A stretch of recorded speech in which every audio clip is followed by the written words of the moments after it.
So the RSS podcast is back.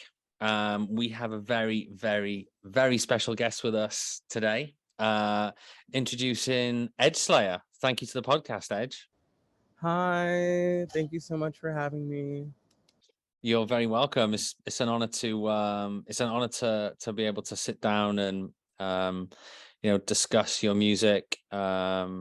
And yeah, kind of seeing the development and what's to come very, very soon. I thought it was only right that I get you on the podcast and we can sit down and chat. So I guess for anybody who isn't aware of Edge Slayer or needs a short intro, would you like to give us a little taste of what Edge Slayer is all about? I would say I describe Edge Slayer as like this character that embodies like parts of me. Like I do feel like Edge Slayer, but I feel like I don't know, there's like all these different components to my music, and Edge Slayer is in short an intergalactic demoness who is like using emotions to heal herself and the world around her. Excellent. I think that's by far one of the best introductions that we've had by anyone on the podcast so far. And that's more than a way to start. I kind of don't want to jump the gun. I mean, I would like to jump off from there in terms of like how the Edge Slayer moniker came around, but rather than do that, because I kind of want to hold that back a little bit. The main typical question I usually ask everyone when they come on, really, as the sort of jumping off point, like sort of what's your earliest memory or connection to music?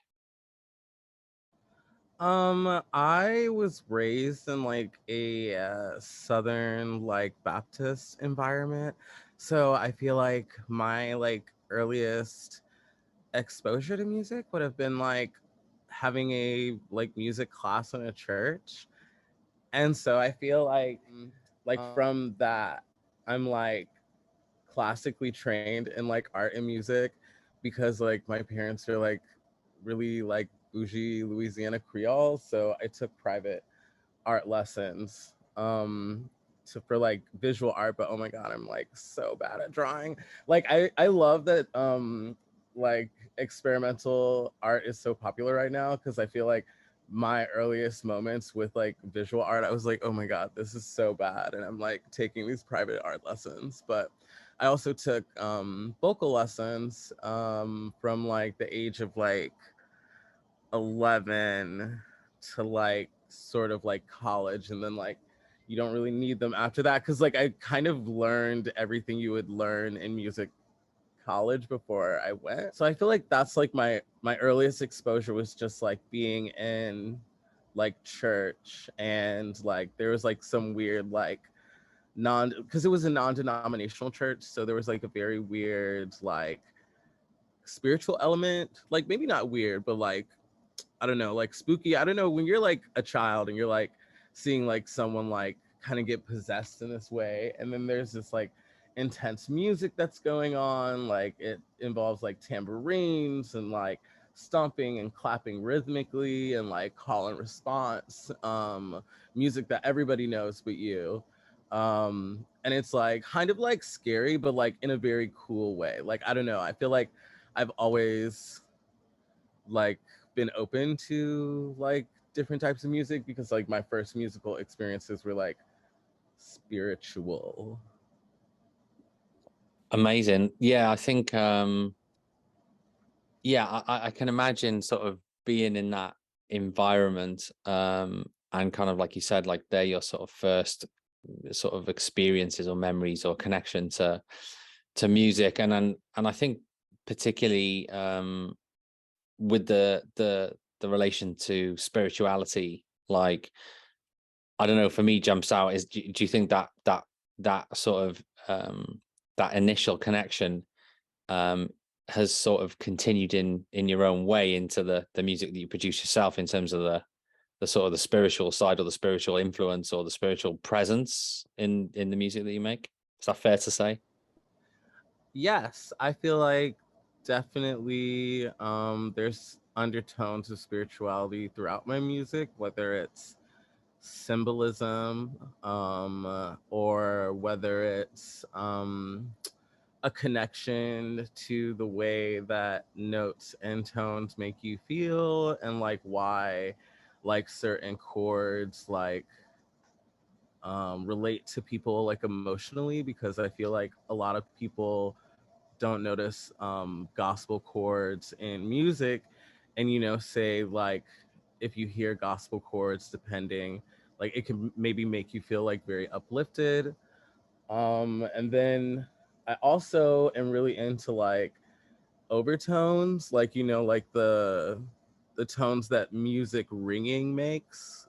So I think about that, and I think about like how the music that I'm creating, like from like the beat to like the different harmony and melody lines, and then putting all of that together, and then once it's playing in like the speaker, and like Sam like singing it live, like what are the sounds that you hear like on top of the music that I make.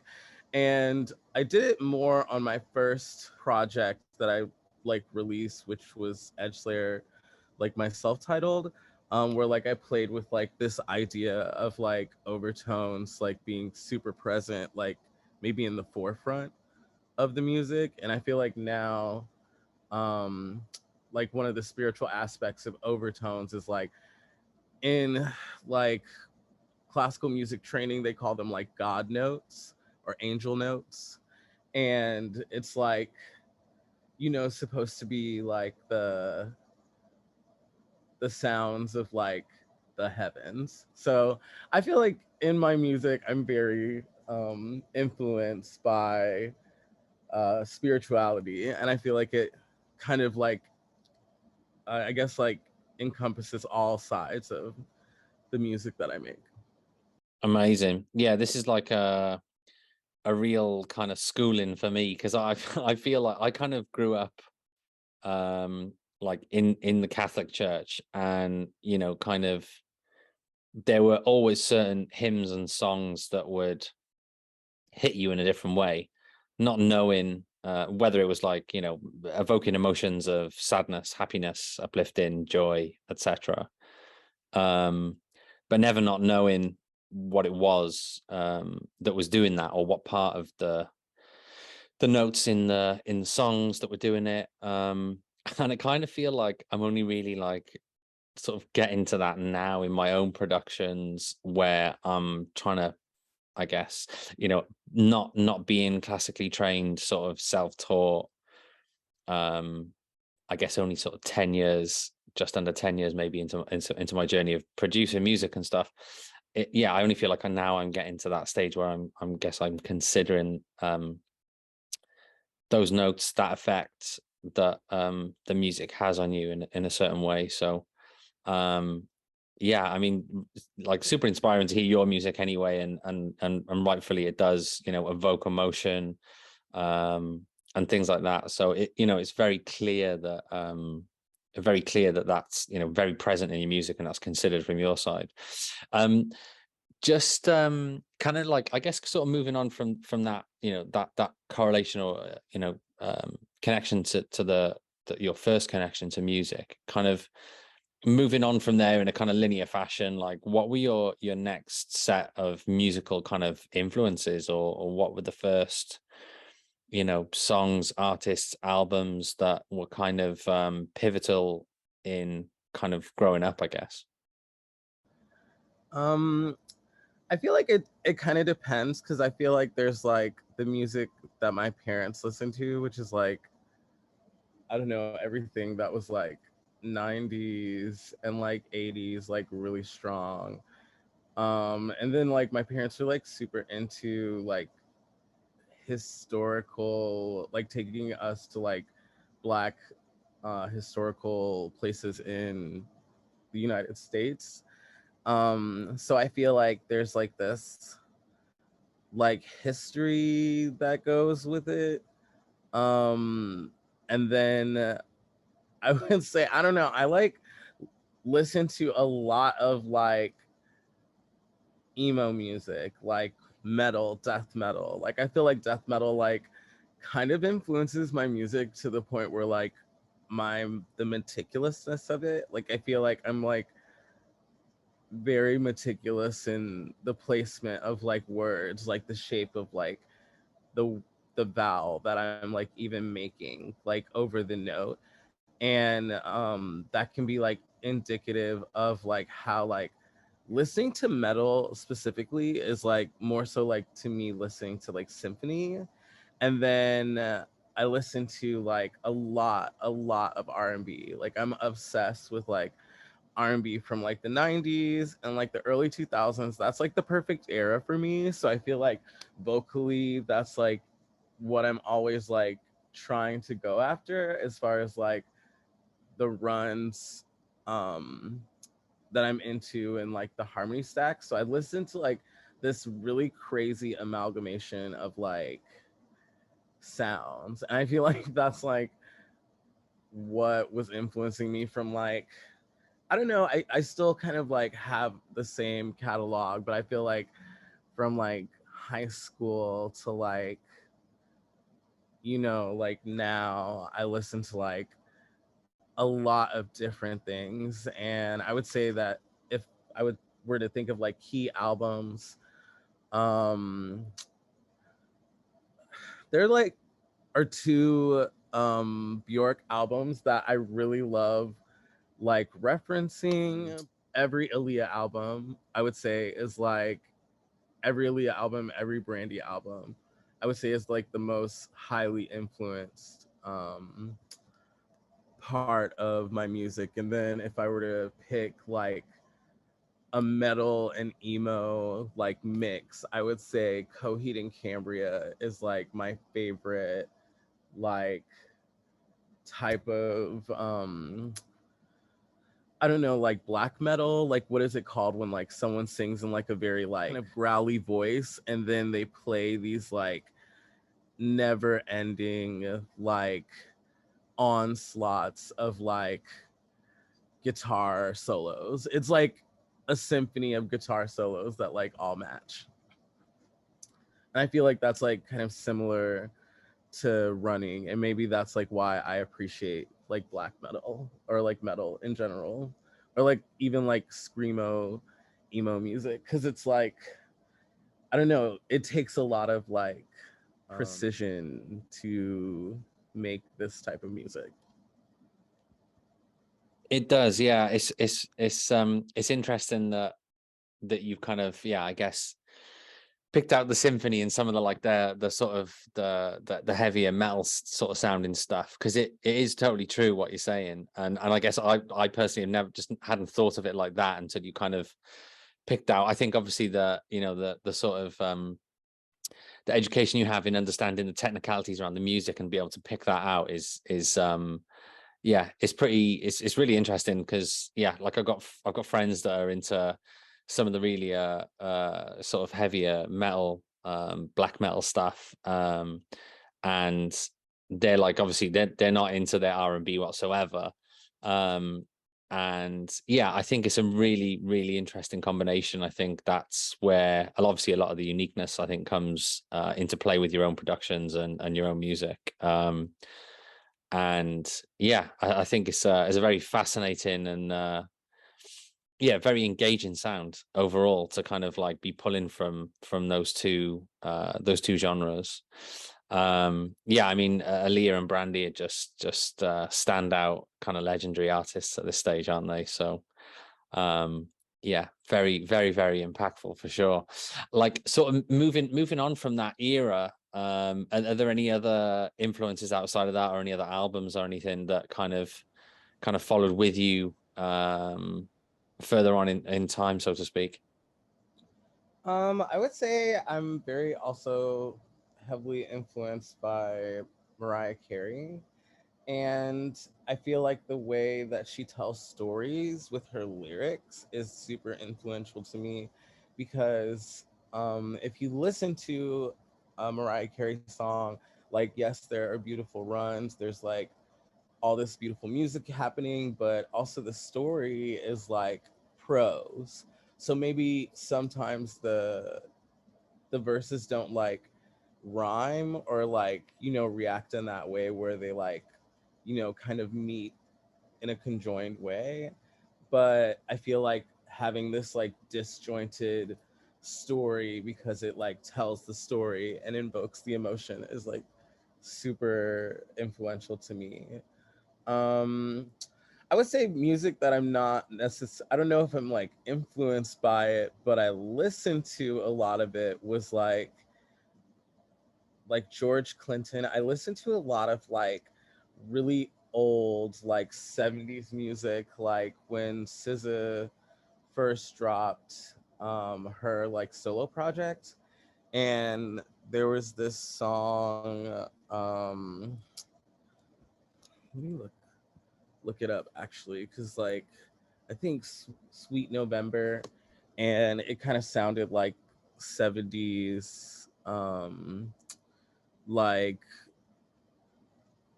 rock and roll R&B, because I feel like where R&B came from was like rhythm and blues kind of rock soul. So there, I feel like there's some of that influenced into me, because I also like kind of grew up with family members that like to take like trips. Like me and my dad and my mom would like take road trips, and like, you know, they were like cheap and didn't want to buy like I don't know, like different CDs.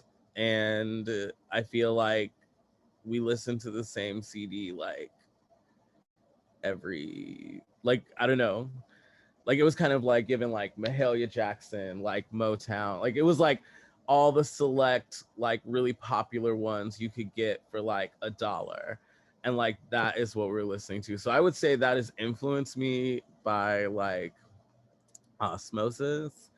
You know, I don't really pull it up right now. I'm not listening to it in my spare time. Yeah, I hear you. Yeah, there was yeah, certain car trips when I was younger. There was like one or two cassettes that were just on rotation, and that was it. Um, but yeah, I guess like you said, it's more by osmosis rather than kind of like a direct kind of influence, I guess. So at what point did you like? I mean, were you sort of obviously sort of classically trained from a fairly young age? Like, were you always like making music, or was it like were you performing music at any point at that stage, or were you just like kind of learning it and then sort of, I guess, your interest in creating it came later, or how did that process evolve from sort of learning it to creating, or has it just always been a creation process? Or yeah, talk to me more about that. I would say that I guess like I studied for a really long time, and then I didn't see necessarily the value of it. And I feel like there was a really long time that I focused on like like making money so that I could produce music. So I feel like the idea of producing music and making music, I would say I've only been doing for the past like 5, maybe 6 years. 6 years ago is when I started learning production. And I would say I released something like the first time like 5 years ago, like during the like 2019, I think. And my first release was like fully produced by me, except for one track that Suicide Year gave to me. And then after that, I stopped like being the main producer of my music, because I just wanted to focus on like singing and vocal production. And I feel like my progression kind of was like, I don't know, I like played ukulele in the quarter when I first moved to New Orleans, and I started like performing music out with like all these like really crunchy like white punk people, and that was like kind of my first introduction into like making music. So I spent time doing that. So I feel like that is performance, and you know, that is making music. But I feel like it wasn't really authentic for me because I was kind of going for this like weird culturally time, like it was giving like Dust Bowl punk, like, you know, it's just like this a weird era of like, you know, that's like still like I feel like what a lot of New Orleans like white punks are kind of still doing is like this cottage core like working class drag, where like, you know, they hang out and play banjo and watch like the moonlight and like the sun come, and it's like, you know, it's its own thing, and I'm like, you know, I'm not like hating on it, but that was like a time in my life. And I feel like I broke away from that because I just like want, and that was like kind of like my first years of like making music after like I decided I was gonna make music. Cause I kind of only decided that I was just gonna make music, and I like quit my regular job. Like I would say like around the same time I released my first EP. So like 5 years ago, 6, Got I it. think. So is that when the Edgeley alias was born? And tell us about the sort of the genesis story of Edgeley and how the moniker came around, or yeah, those sort of early, kind of forays into your own production and all that sort of thing. I feel like first I started out like being like, oh my God, you know, just some bitch who wanted to sing. So, you know, when you're like a girl and you want to sing and you're just like this bad bitch, you're going to work with dude producers. And so I was working with dude producers because nobody, like, not very many women in the area that I was living had access to the idea of being a producer. And like, you were like a singer, you were a person that I don't know, you were a person who performed music, you were like the lead singer of a band, you played instruments. I feel like the idea of like women producing like especially like hip hop and R&B music was just like not really heard of. And so I like got burnt really bad by like all these like dudes who would like want to work with me and be like, oh my God, I'll like give you this track and you can like write over it and we'll like, you know, split cost or whatever. They would like basically kind of trick me into like doing all of this work where like, you know, I'm adding stuff to the beat.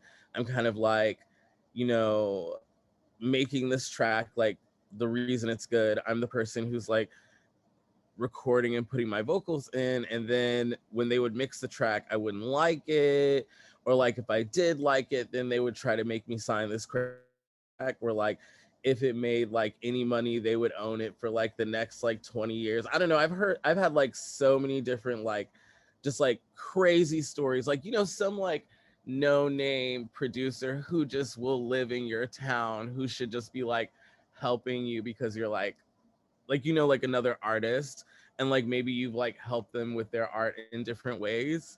And like I felt like I just met all these like weird parasocial individuals like who made me get into producing my own music.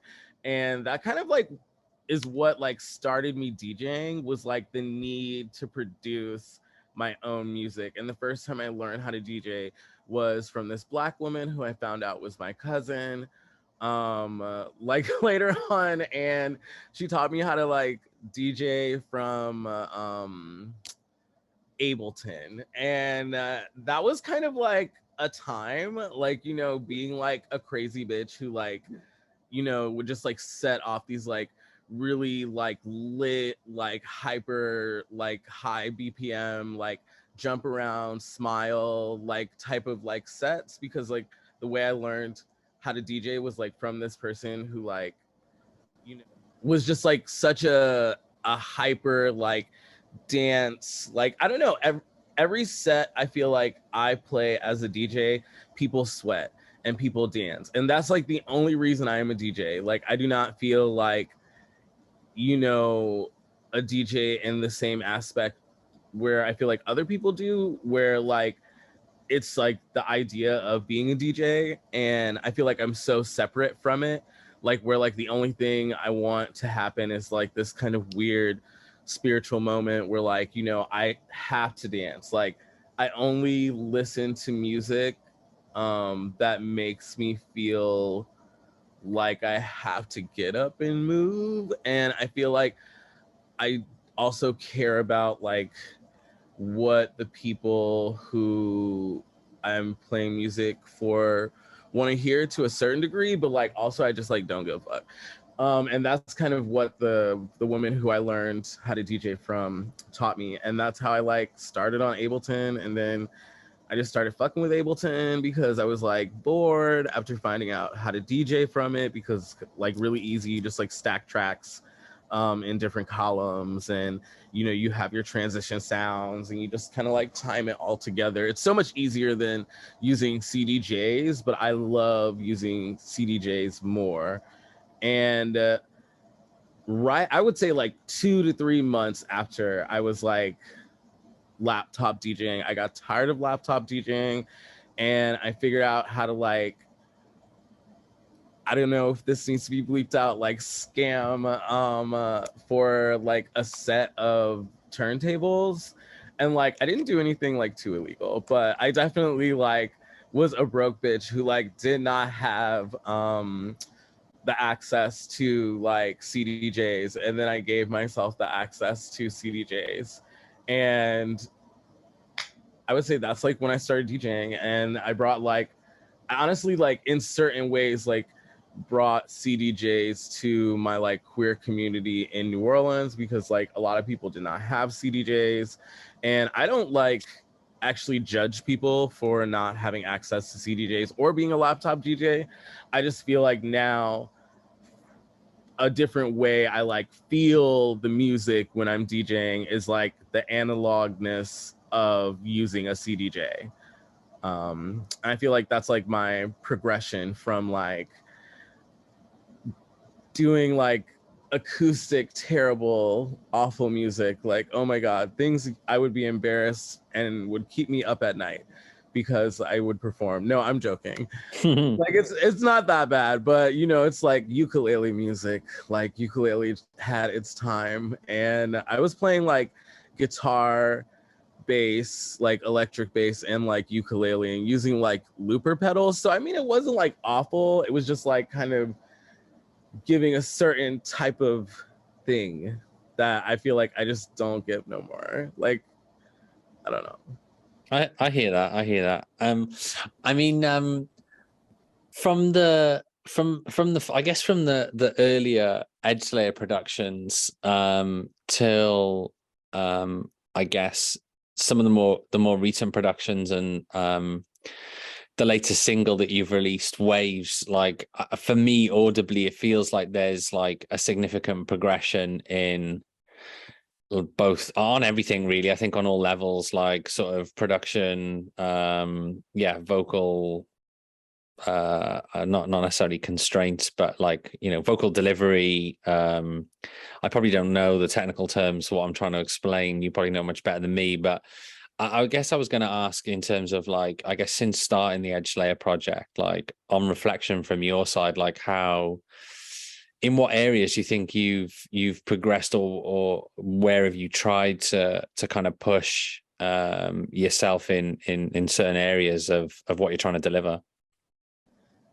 I feel like I had this moment where I knew what I wanted my music to sound like, but I knew like I had to break a lot of like my traditional boundaries that were set for myself by being a classical music singer.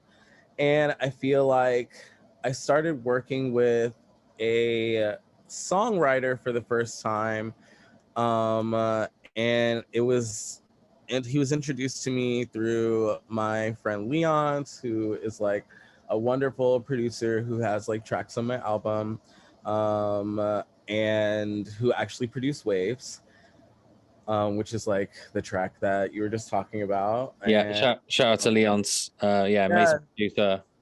yes, and I met my friend Willie Boston, and Will is like such a sweet person and is a wonderful songwriter.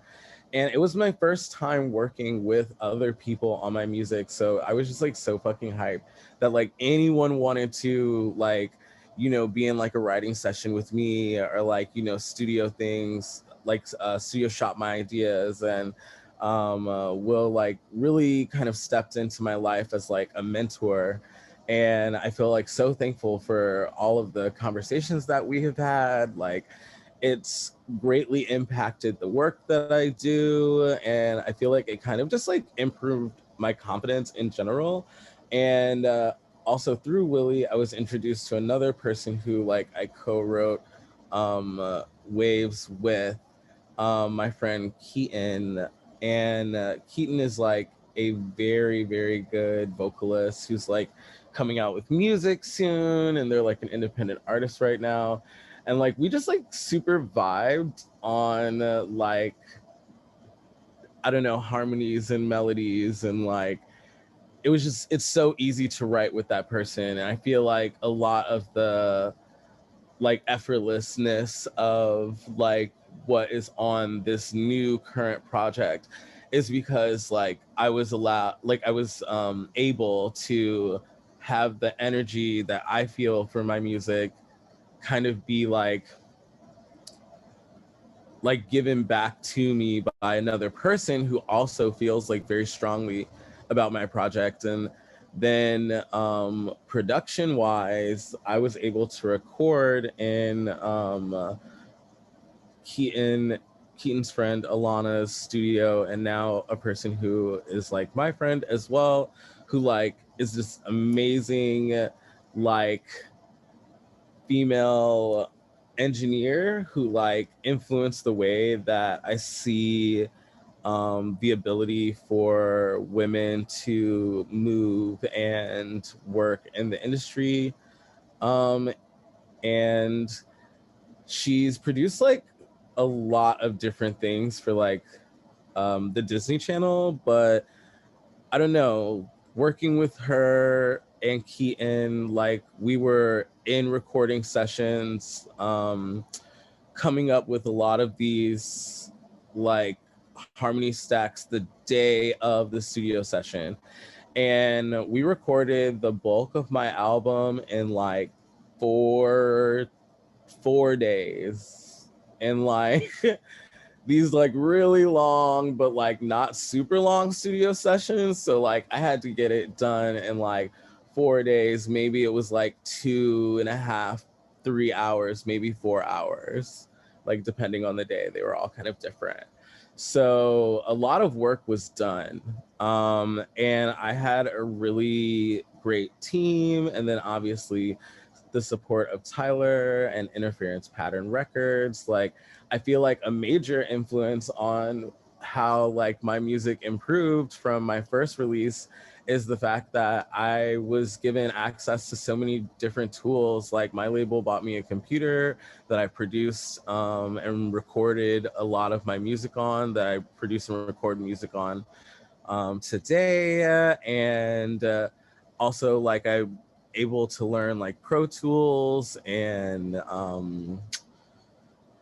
like what am I trying to say? Like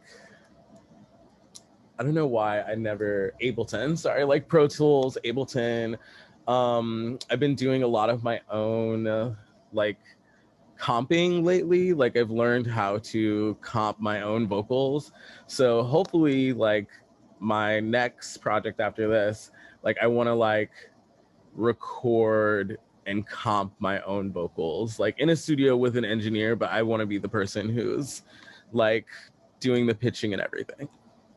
Got it. Yeah, I mean, yeah, for me, that like I mean, talking about Waves specifically, it just feels like a really powerful record. And yeah, not to get overhyped, but I think like I heard Beyonce's new album, and obviously it's very house kind of influence, and I think there's more to come. But I don't know. I think some of the tracks that are on your album are going to give her a run for her money. Not no lie. I think like Oh my god.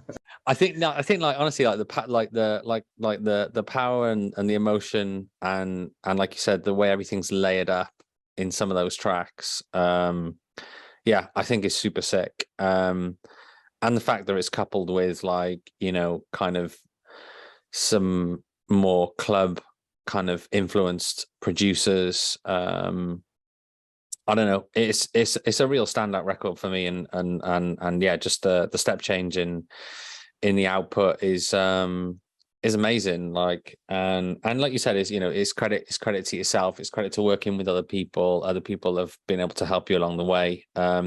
One you sort of mentioned it actually, and I hadn't touched on it already, but actually, how did you come to connect with Tyler and Interference Pattern Records? So Tyler found my music through a Fact Mag article, because like Fact has always been like so amazing about like my music and my music releases, and I've done like a Fact mix before that was like really super fun. And so I had released my other project independently, and then I was signed to Objects Limited shortly after that, because they had like heard about it through like a couple of like random publications online that were talking about it. So Tyler found me through Fact, and we talked, and he was like, I'm really interested in like signing you know, you, and he was paying attention to my social media, and I was saying that I really wanted to produce like another record. And so we just started talking, and we were talking about like what I was kind of like expecting from a label. And I really like like there's like no bad blood between me and my old label, because like, you know, those people are like very sweet. But like for me, I kind of feel like if you're like approaching a artist that has good music and you believe in their music, you should be providing them with resources. And I feel like I was not provided with enough resources, in my opinion, to flourish at the last label that I was at. And so now I feel like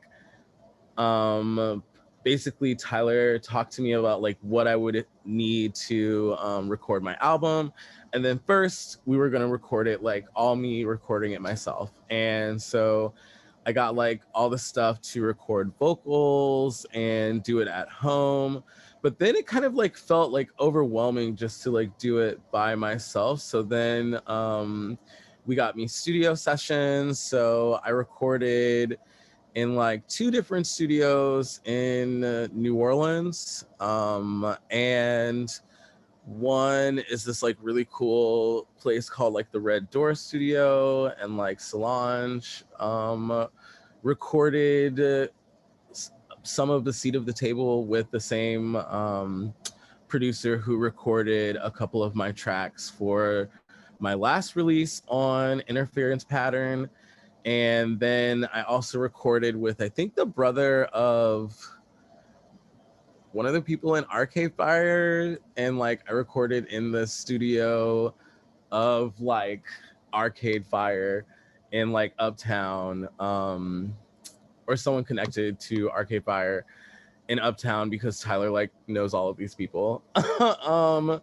And yeah, like my first album was like half produced by me, half produced by like other people. And I feel like now on my newest release, I recorded in like you know, really nice studios. So I feel like the progression is like going from like a DIY artist who like does everything themselves. I feel like that's great, like for people who want to do everything themselves. But I feel like now I'm kind of like exploring my music to like all these deeper levels, because like even like beyond like the nicer production, the nicer things, like I myself was like putting my own voice through different trainings. Like I was learning the Carnatic scale, and I was like learning different scales in Indian and Hindu music. And then I was also learning like I guess like all of the scales in modern like Western music. I'll say Western because like, you know, I want to separate from like scales of like other places. Like this would be like considered Western music. And I guess like I studied like the Dorian scale, like think different scales Prince would mention in his music. I would study those scales, and I would like put my voice through like singing multiple different octaves, because like I feel like right now I'm like playing between like 4.5 different octaves and places in my voice. And I grew a lot of that like during the pandemic, because like there was just so much time to be off. And like, you know, like before the pandemic, I was like giving like a party girl who was like out all the time. So like I completely had to like change like what I was doing. And I pretty much just like focused on like vocal training, saving my voice. I don't even talk a lot at home. It's so funny because I'm like kind of talkative when you might meet me in person, but at home I don't really talk a lot because I'm like saving my voice in this way. And I always like save my voice for like work reasons.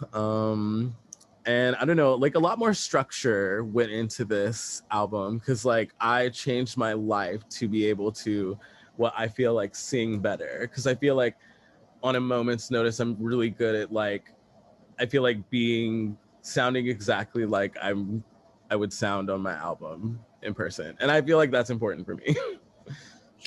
Yeah, definitely. Like, I think that that's always something that stands out for me when I see an artist perform, and it's kind of like, you know, sort of you can hardly tell the difference between sort of the recording and the live performance. I think that's a true sign of artistry. So I think there's obviously there's been a hell of a lot of work put into it from your side, and you know, to get to that stage is it is amazing. And I mean, can you tell us a bit more about some of these scales that you were learning then? Maybe if there's any, is there any more detail you can talk about any of them in particular, or maybe which ones were your kind of favorite to learn or training? I Or feel like this is gonna sound like very snobbish, but I feel like my favorite scale is Mixolydian scale, because the ending of it and the beginning of the scale kind of invoke desire. And so I feel like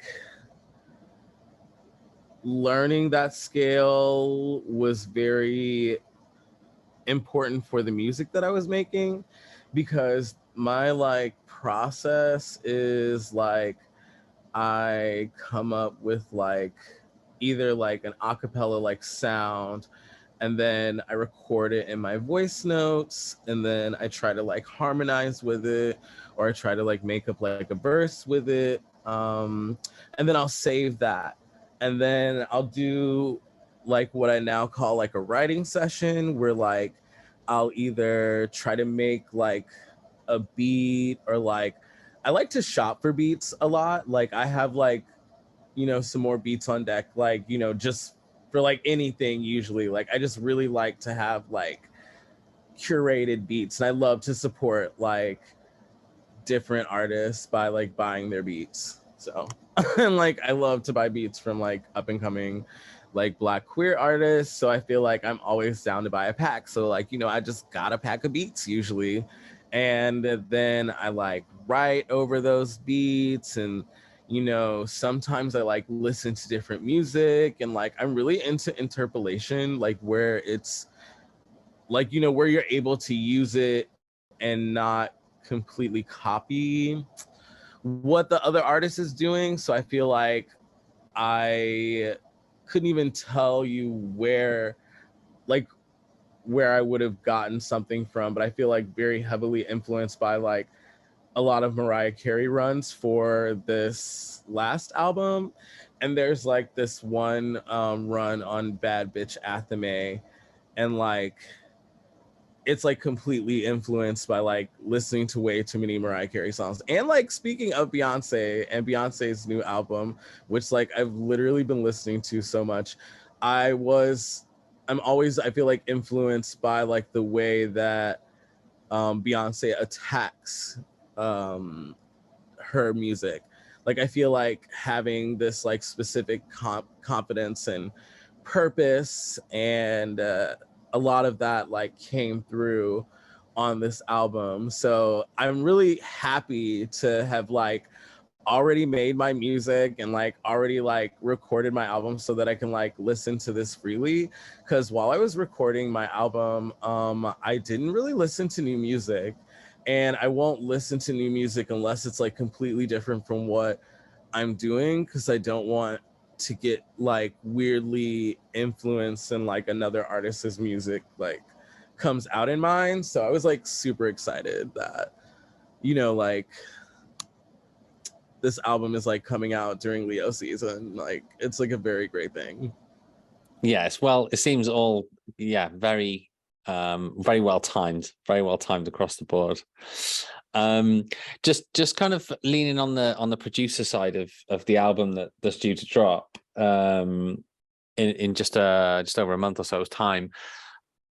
Can you tell us tell us like who's featured on the album from a production side, and how those relations came about, whether it was, you know, you just reaching out or buying beats, or, you know, explaining some of the relationships behind some of the producers. I know we've already touched on Leon's as well, so maybe tell us about how you know Leon's, and then the other producers on the album too. Okay, so I guess like Leon's I have just like known for so long, and like I am a fan of Leonce's music, as well as like I love that we are also friends and collaborators. And that's how that came about. And then Jamie Cornelia I guess like produced a lot of tracks on this album. And I don't know Jamie, I just love their music, and I was like, okay, let me buy some beats off this person. And you know, I just talked to them and I was like, how much for the pack? And they sent me a pack, and I ended up using like more beats out of the pack than I had expected. And then I also I would say I know Elon personally. Like we've met in person, performed at the same venue. I am also like a really big fan of his music, and he produced a lot of the more clubby tracks that are on this current album that is dropping. And working with him was like really really cool. Like he completely made those tracks for me, and like they were very long, and like it was kind of like ideas.